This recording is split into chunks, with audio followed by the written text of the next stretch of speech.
Yo lo que os intento explicar ahora es otra parte más dentro de esta gran revisión que estamos haciendo a lo largo de la mañana. Y antes de nada, como siempre, dar las gracias a Sellom, al comité organizador, por haber pensado en mí y siempre a los patrocinadores, Angen y Ferrer. Y sin más, empiezo, porque a mí lo que me toca es prevención secundaria en atención primaria. Tengo 22 diapositivas que os servirán como ideas que ya han dicho los tres ponentes anteriores y refuerza esa idea, pero así me sirve a mí para ponerme en situación y explicaros lo que os quiero explicar, que eso sí que no lo han dicho y será nuevo, ¿vale? Este es el guión que me han puesto, ¿vale? Conocer eficacia y tratamientos para la osteoporosis en prevención secundaria y aprender la diferencia con la prevención primaria, establecer el momento de iniciar el tratamiento de la osteoporosis, conocer cuándo y cómo deben derivarse los pacientes con fractura a otros especialistas y saber qué y cómo funcionan las FLS, las Fracture Liaison Service. Me lo salto rapidísimo. Incidencia de osteoporosis en España, edad dependiente, pasamos del 32 al 52, y cómo la mayoría de nuestras fracturas tienen una causa osteoporótica. Lo hemos dicho, son edad dependiente, fijaros, cadera.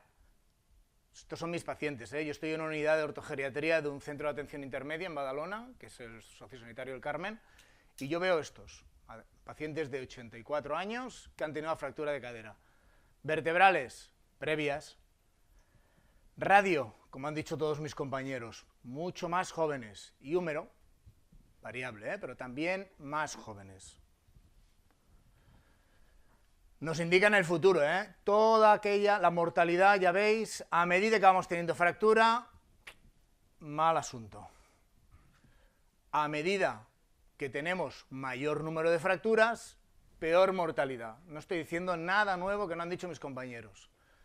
Pero es que además tenemos la mala suerte de que están infradiagnosticadas. Mirar, esto es una osteoporosis internacional del 2000, fracturas identificadas en la exploración radiológica, sobre 934, fracturas anotadas en el informe radiológico, fracturas reportadas a su médico como que existían en la radiografía, y tratamiento, fijaros, 132, 25, no le damos demasiada importancia. Y esto nos hace caer en esta idea que ya hemos dicho, ¿vale?, que reforzamos otra vez, que es la cascada de la fractura. Es decir, que una primera fractura nos tiene que levantar la voz de alarma porque una segunda se multiplica por 3, por 5 la tercera, por 8, y eso es lo que debemos parar. Básicamente no solo por el hecho de que la osteoporosis es un gran factor de fractura y la primera fractura es un gran indicador de riesgo de otras fracturas, sino porque todo al final está interrelacionado, ¿no? Es decir, la fractura vertebral tendrá unas características del hueso, una serie de alteraciones a nivel de su control de fuerza muscular del tronco, balance, miedo, dolor, funcionalidad, y nos acabará llevando a toda una serie de alteraciones que afectará sobre próximas fracturas. Idea que ya se ha dicho, una fractura es un desencadenante de otra fractura. Mirar, fractura, muñeca, húmero, cadera, otras fracturas. ¿Con qué incidencia en el año siguiente se producen una fractura de cadera, humeral, otra fractura de muñeca, de extremidad superior o otro tipo de fracturas? Riesgo inminente de fractura, lo acaba de explicar Adolfo, lo ha explicado Cristina, yo no insisto, Sobre todo, acordaros, en el primer año, que no se nos escapen. Porque al final, ostras, es que la osteoporosis no va sola. La osteoporosis le pasa como al IAM, ¿no? Es decir, al final todos sabemos que hay un síndrome metabólico, que hay una serie de factores, y al final es un proceso. Pues en el ataque en el hueso está la osteoporosis, está la sarcopenia, están las caídas, está la diabetes, está la obesidad, está la edad, está la historia familiar, están los tóxicos, es un cúmulo de factores que nos va a predisponer al desastre, que es la fractura. Y el desastre es en salud, es en discapacidad, es económico. Mirar, estos son gastos nuestros, en Cataluña, gasto de fractura de cadera en el paciente previamente. Nosotros a nuestra administración le costamos habitualmente alrededor de unos 1.000 euracos, 1.000 euros. Pues estos pacientes ya están peor, ya le cuestan unos 4.076. Pero en el año posterior, y sobre todo en el primer mes, nos vamos a los 10.797. ¿Son más que en el resto, en otros sitios de España? No. Mirar, esto es un estudio de traumatólogos de Caeiro. Pues mirar, 9.690 en hombres, en mujeres, en hombres, y sobre todo lo que acabamos de decir, en el la hospitalización. Es donde se va sobre todo más. Esta me da mucha ilusión de enseñarla. Esta es de un compañero de Valencia. Acaba de salir, es de ahora. Y además ellos dicen, la idea que os he dicho, ¿está mucho peor que el resto de la población? Sí, porque además, si la fractura de cadera en su centro cuesta unos 8.700, si han tenido complicaciones médicas, se le suman 2.321. Insuficiencia cardíaca, EPOC, alteraciones hepáticas, estenosis aórtica. Durante el ingreso, eso supuso un aumento no solo de la estada, sino del gasto y, por descontado, de la funcionalidad posterior.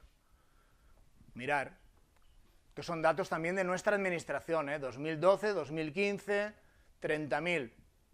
Fijaros a los 36 meses y fijaros en la columna negra, 40%. Fijaros domicilio y atención residencial. Yo creo que ninguno de nosotros no tiene claro que esto es un problema muy importante y que debemos hacer alguna cosa, no solo para nuestra administración, sino por el propio paciente.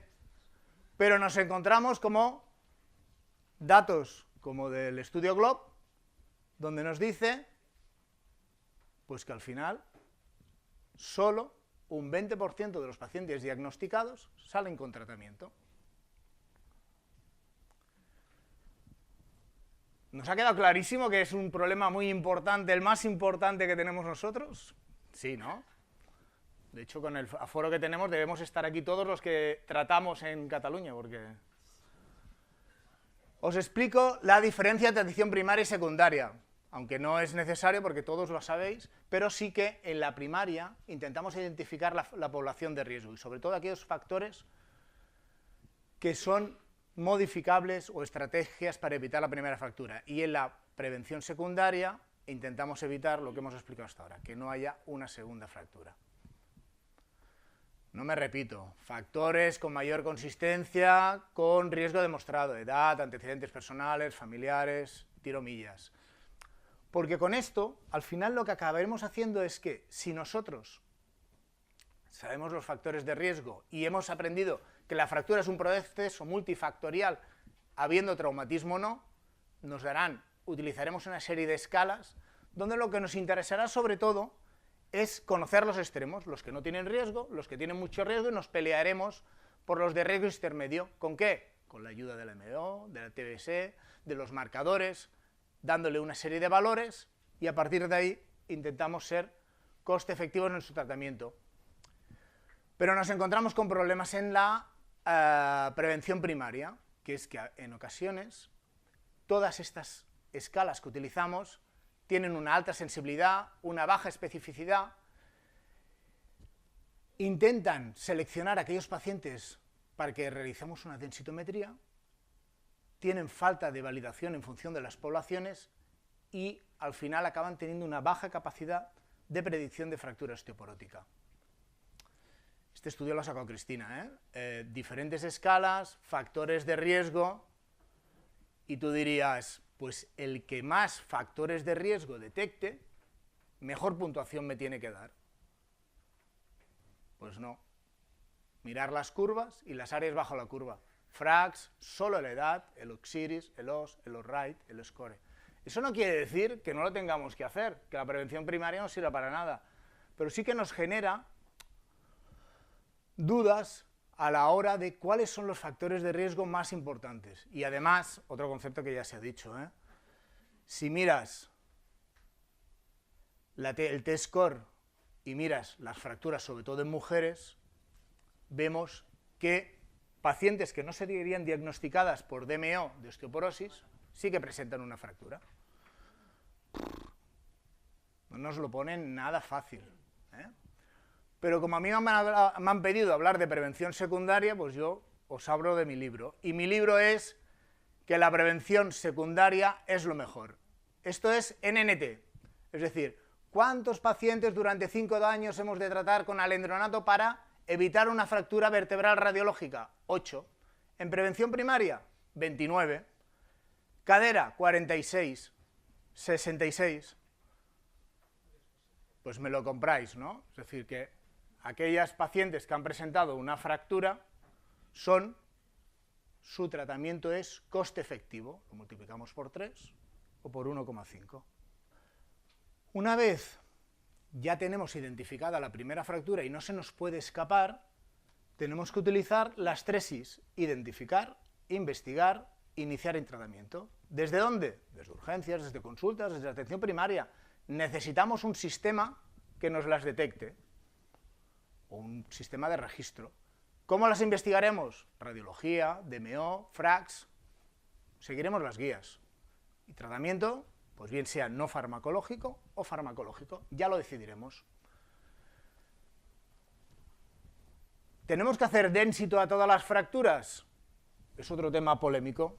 La mayoría de las guías que nos dicen ahora que todos los pacientes que ya hemos diagnosticado una fractura no necesitaremos un dénsito. Ya lo diagnosticaremos de fractura osteoporóstica. De hecho, Pilar nos lo ha sacado en la revisión última, ya salía como diagnóstico de fractura.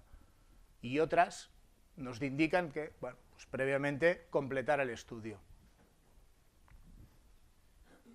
Y ahora sí que empiezo con lo novedoso. Hasta ahora os he estado repitiendo, ahora empiezo lo novedoso. Conocer la eficacia de los tratamientos de la osteoporosis en prevención secundaria. Chulísimo.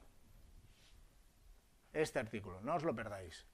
316.000 pacientes siguen durante 3 años en tratamiento de osteoporosis. 31.069. Fractura de muñeca, proximal de húmero, cadera, vertebral. En tratamiento para prevenir la osteoporosis, sin tratamiento. Mirar la diferencia. Muñeca de 9.505, 744. Húmero de 5.000 y pico, 408. Cadera. Y lo mismo con vertebral. ¿Qué números nos da? Pues que el tratamiento de la osteoporosis nos previene la fractura. Mirar en un 49,5 en muñeca, proximal de húmero 51, 33 en cadera, vértebra 43,1. En el total de fracturas, prevención de un 40% de estas fracturas. NNT, ¿cuántos tenemos que tratar para evitar una nueva fractura? 28, 20, 26, un total de 27. ¿Solo con anendronato? No, zoledrónico. Mirar la diferencia para prevenir fractura de cadera, fractura no vertebral, fractura clínica y fractura vertebral. Como veis, la incidencia entre el placebo y el zoledrónico nos disminuye en un seguimiento de 3 años de un 41 en cadera, un 25, un 33 en fractura clínica y un 70% en fractura vertebral. Lo mismo con los osteoformadores, 24 meses, enteroparatida, a los 6 meses ya se forma hueso y a los 24 meses ya tenemos formación de hueso. Yo creo que ninguno de nosotros tenemos duda que estos fármacos son eficientes en su labor. Pero también tenemos muchas veces dudas a la hora de la suplementación. Y durante mucho tiempo hemos estado con el calcio y la vitamina D, los tratamos a todos que iniciamos tratamiento. Ponemos a todos vitamina D porque todos están bajos. Pues iros al JAMA de noviembre, guapísimo. Seguimiento, 33 ensayos, 51.000 pacientes, y ellos lo que nos vienen a decir es, trata lo que esté bajo, lo demás no lo trates. Es decir, que comparan calcio, calcio más vitamina D, placebo, y no encuentran diferencias. No avalan el uso rutinario de esta suplementación, a no ser que sean por debajo de sus niveles. ¿Cuándo iniciaremos el tratamiento? Porque en esto también tuvimos mucha polémica, hay que dejar que se forme el callo a las 5 semanas. Bueno, cada vez es más evidente que contra antes lo iniciemos, mejor, y yo os lo intento demostrar. Básicamente, porque tanto bifosfonatos, denosumab, teriparatida, está claro que aumentan el tamaño del callo, favorecen la mineralización, en el remodelado, bifosfonatos y denosumab inicialmente no actúan, teriparatida sí, y mejoran la fijación de los implantes. Aquí ya empieza a haber literatura en la cual dicen, los bifosfonatos afectan a la curación del propio hueso, a la formación del callo, y en esta revisión nos viene a decir que la introducción precoz de los bifosfonatos no hubo retraso clínicamente detectable en la curación de la fractura, en la formación del callo después de su inicio, y que teniendo en cuenta sus beneficios son coste efectivos. Pero además, y por eso lo he puesto, favorece en la fractura vertebral un acortamiento en la curación de ella en 6 meses, si los iniciamos de manera precoz. Mirar, ¿cuánto tiempo? Aquí en este estudio se utiliza alendronato, zoledronato, risedronato y los SERS, pero yo solo he recortado alendronato y zoledronato. Y nos miran cuánto tiempo tarda la fractura vertebral clínica, la fractura vertebral no clínica, otras fracturas, incluyendo la fractura de cadera, cuánto tardan en su curación. Ya veis que varía. Con el inicio con alendronato pasamos 6 meses, 12 meses, o incluso en fractura de cadera y fractura no vertebral, 18 meses. Con la introducción de zoledronato precoz, 12 meses, e incluso en cadera, 36 meses. Es evidente que contra antes, si no nos afecta al healing, ¿no?, a la curación del callo, contra antes lo introduzcamos peor, porque además teníamos lo del imminent risk, ¿no?, lo del riesgo inminente de fractura, contra antes introduzcamos, mejor. Mirad, única dosis de zoledronato a menos de 90 días de la fractura, con una edad media de 75,4 años, 2 grupos suplementados, mirad, fractura vertebral, cadera y mortalidad. Aquellos en los cuales se introduzca el zoledronato de manera precoz, la incidencia de fractura vertebral, de cadera y la mortalidad tuvo resultados mucho mejores. Pero, ¿qué sucede? Es otro estudio en el cual nos dice, si además en el seguimiento al año los divido en grupos de 2 meses, en aquellos pacientes que lo introduzco de manera precoz, en las 2 semanas post fractura, encuentro algo, aunque la mayoría se introducía en las 6 semanas, pero pasaría alguna cosa, pues mirar DMO. Ya hay aumento de la DMO, ¿vale? Pero no todo es bonito, ¿eh? En aquellos pacientes, si nos fijamos de la gráfica anterior, de menos de 2 semanas, aunque sí que hay aumento de DMO, su mortalidad no disminuyó, como en aquellos que lo introdujimos como era la mayoría, ¿no?, a partir de las 6 semanas. Y el estudio lo que dice, bueno, pues que eran pacientes con una situación basal peor, y eso generó que su mortalidad al final fuera peor. ¿Sucede lo mismo con denosumab? Pues sí, mirar. Dosis de 60 miligramos, ya sabéis que es subcutánea, cada 6 meses, y 2 grupos, placebo, administración de denosumab, no fractura vertebral, si cirugía, no cirugía, grupos, y miraban si se producía una nueva fractura o no. En aquel grupo no intervenido y que no habían presentado complicaciones, no se presentaban alteraciones en la curación del callo. Y en el grupo en el cual se había introducido la cirugía y estaban en tratamiento, pie, radio, a diferencia del grupo placebo. De manera que el 38% de las fracturas que se producen las primeras 6 semanas post-administración tenían esta relación, un 33% de muñeca, 11% de húmero y un 9% de pie. Pero era sustantivamente inferior al grupo placebo. Y luego tenemos la pregunta de siempre, que a los médicos nos encanta quitar cosas, ¿no?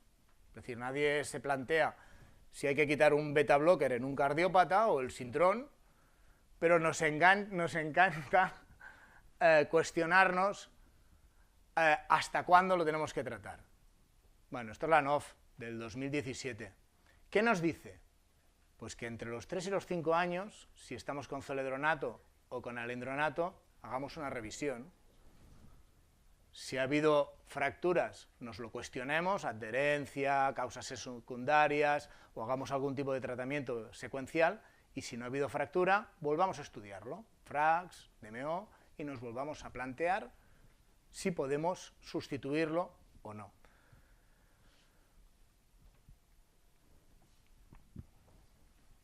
Penúltimo punto. ¿Cuándo debemos derivar a algún compañero? Porque tenemos dudas de si lo estamos haciendo bien o si necesitamos el soporte. Pues al final con la fractura de fémur, que esto es una diapo que me gusta mucho, Harrington lo que dijo que es como el triángulo de las Bermudas, ¿no? Donde estaría, yo qué sé, familia, geriatría, traumatología y reumatología, y al final no acaba siendo de ninguno, ¿no? Y el paciente se cae ahí en el triángulo de las Bermudas y no lo capta nadie. ¿Qué es lo que debemos intentar? Pues que no haya estas diferencias, ¿no? Mirad, prescripción de bifosfonatos, calcitonina, hormonoterapia, en función de la especialidad. Endocrino y reumato, 59,5 de bifosfonatos, ¿eh? Traumatólogos, 68,0, que esto es un estudio americano que me gustaría verlo aquí, ¿eh? Ginecología, 22,4, geriatría, 41,3 y primaria, donde estamos la mayoría, 50,1. Es evidente que la mayor parte de este seguimiento secuencial se va a llevar en primaria, pero primaria lo que necesita, como el estudio de Adolfo, es saber si existe un programa específico, porque además lo que necesitamos, independientemente de la formación, es que haya un programa en el cual nos diga cuáles son los pasos que debemos de seguir o cuáles son los estudios que podemos realizar, porque eso nos aumentará la solicitud de las densitos, es decir, que iremos haciendo seguimiento de la fractura, y además nos permitirá hacer una adherencia a estos tratamientos. Y esta la adhiero yo. Pero además unas vías de comunicación rápida con el especialista, bien sea por email, bien sea por todos estos programas de telemedicina que tenemos ahora. De manera que no nos encontremos solos ante ciertas dudas y nos permita tener la seguridad de que lo estamos haciendo bien. Mirar, en este programa en el cual se hizo el soporte en primaria, mirar la prescripción de bifosfonatos en relación a primaria y atención hospitalaria, o SERS o calcitonina. Es decir, que si esto lo hacemos bien, la adherencia al seguimiento va a ser muy buena. Pero, como me han pedido que os diga cuándo deberíamos derivar o cuándo deberíamos pedir ayuda, pues el primero, a reumatología. Pues si tenemos sospecha de un origen secundario que no controlamos, pues podríamos derivar, ¿no? En el diagnóstico de la enfermedad de origen de osteoporosis del que no tenemos demasiado manejo ante sospecha de falta de eficacia de tratamiento, ante la imposibilidad de conseguir una densito, osteoporosis juvenil, o si necesitamos una segunda opinión. ¿Podemos pedir ayuda a trauma? Sí. Fractura vertebral, osteoporótica aguda, sintomática, que no cede con el tratamiento en 4 o 6 semanas, para valorar tratamiento ortopédico quirúrgico y fractura reciente de cadera, muñeca, de posible origen osteoporótico.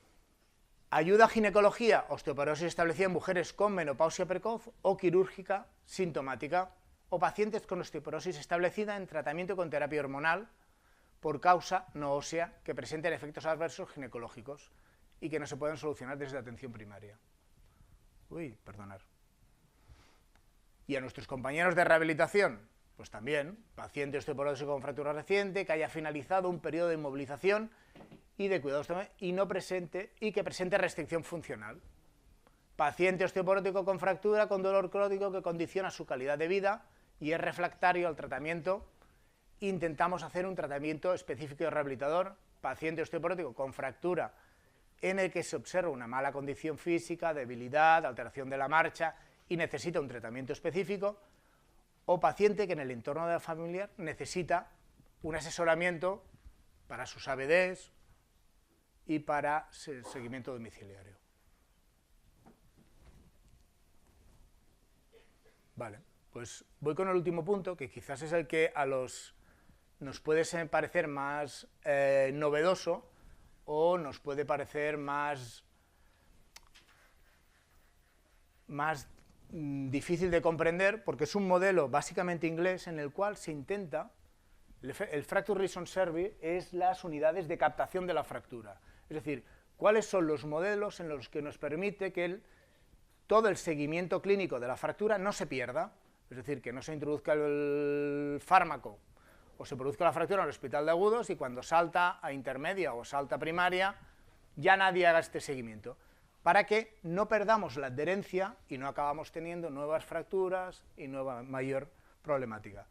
Pues mirar, existe un modelo inglés que se implanta a partir del 2011, ¿vale? A partir de las diferentes revisiones bibliográficas, en las cuales parte de una persona formada al respecto, y esta persona lo que hace es interrelacionarse con los diferentes actores para tener vehiculizado todo el seguimiento de esta fractura, ¿vale? Con el seguimiento de todo un grupo de especialistas. Mirad, ¿de qué manera lo hacen?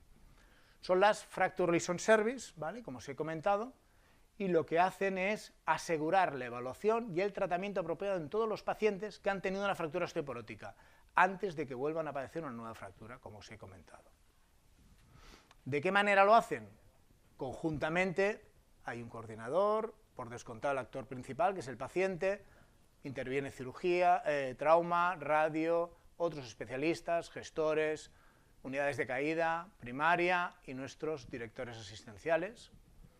De manera que para poder implementarlo tienes que seguir 5 pasos previos. Saber lo que tienes que desarrollar, poder acceder a los recursos necesarios, diseñar estas unidades, nombrar todos los que vamos a actuar, iniciar y desarrollarlas. ¿De qué manera? Pues aquí lo tenéis. Este sería el champion, el coordinador de la unidad, se interrelaciona con hospital y con atención primaria en la identificación y evaluación de la fractura, con comunicación directa entre los 3 actores y básicamente con 5 actuaciones: farmacológica, educación, prevención de caídas, ejercicio y estilos de vida. Y todo ello hay que registrarlo, claro, para saber si lo nuestro sirve o no sirve. Cada vez que se inició de manera muy específica en pequeños hospitales, ahora ya forma parte de los objetivos del National Service, del Servicio de Salud, para evitar, sobre todo, empezar aquí, evitar las nuevas fracturas, para ir bajando en esta pirámide en la relación y búsqueda de las fracturas de bajo riesgo. Porque si no, lo que nos encontramos es que hay una gran variabilidad de la actuación en la prevención de la fractura en los diferentes servicios, y la determinación de las diferentes pruebas y servicios varía. Si esto lo hacemos bien y determinamos bien quién es el champion y con qué personas interaccionamos para que no se nos pierda el paciente, veréis que son coste efectivas. ¿Pueden prevenir nuevas fracturas? Pues sí, mirar. En este estudio lo que se dan cuenta es que nuevas fracturas en aquellos pacientes donde se había instaurado un FLS pasaban de un 4,1 a en aquellos que no lo tenían un 19,7. Es decir, prevenían 5,3 veces la instauración de que el paciente se refracture. Además, mirar la diferencia entre solicitudes de DMOs, iniciar tratamiento farmacológico o, como os he dicho, índice de refractura. Mirar la diferencia, estos son diferentes estudios con unidades de FLS, Inician tratamiento osteoporótico desde que se instaura la unidad hasta la instauración. A partir de la instauración pasan del 21,7 al 38,9. Subsecuentes fracturas del 6,3 al 5,4. ¿Pueden reducir mortalidad? Por supuesto, en todas las fracturas, cadera y fractura vertebral, de reducciones del 35 y del 56% de nuevas fracturas. En este caso creo que son 24 meses de seguimiento. ¿Son coste efectivas? Pues si estas unidades tienen unos costes en diagnóstico y en tratamiento en libras que veis, el ahorro por paciente acaba siendo de 21.000 libras y un ahorro estimado de 9,7 millones. Sonipin, me quedan 4. Pero los que venimos de las unidades intermedias, en nuestro modelo a nivel estatal, ostras, es difícil poder diferenciar entre la FLS y las unidades de ortogeriatría. Para mí es muy complicado, porque yo estoy haciendo exactamente lo mismo que hacía en la unidad de ortogeriatría. Pues se inician estudios y se les dice, oye, ¿qué es más coste efectivo? ¿Una unidad de ortogeriatría o un Fracture Lesion Service? Pues lo que sí que se ha visto que en mortalidad, en el primer mes y seguimiento al año, mejor las unidades de ortogeriatría. Disminuye un 27, un 20, un 19, un 16. Pero luego los datos a nivel de reducir nuevas fracturas no son estadísticamente significativos. Pero si comparamos lo que nos cuesta los servicios traumatológicos habituales, las FLS o las unidades de ortogeriatría, y las comparamos entre ellas, veríamos que si instauramos una FLS en nuestra región sanitaria, frente al servicio anterior, podríamos ahorrar un 31%, y si establecemos una unidad de ortogeriatría, un 69%. Es decir, que a mí como que me gusta siempre cuestionármelo todo. Las FLS son fantásticas, pero yo que vengo de las unidades de ortogeriatría, luego lo que nos indican es que no nos olvidemos de las unidades de ortogeriatría, porque nosotros miramos muchas más cosas. Estos son datos, ya veis, en hombres y en mujeres, pero vaya, no hay mucha variación.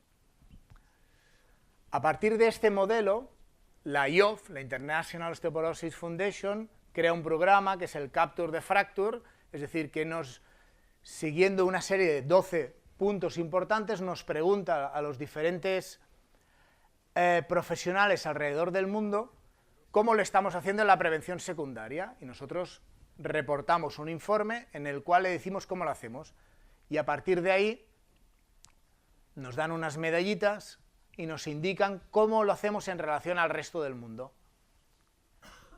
Bueno, en mi unidad la fractura de cadera lo hacemos fantástico, de hecho nos dieron una medalla de oro con 4 puntos, pero la fractura vertebral y el seguimiento de la medicación, una vez salen de nosotros, no lo hacemos tan mal.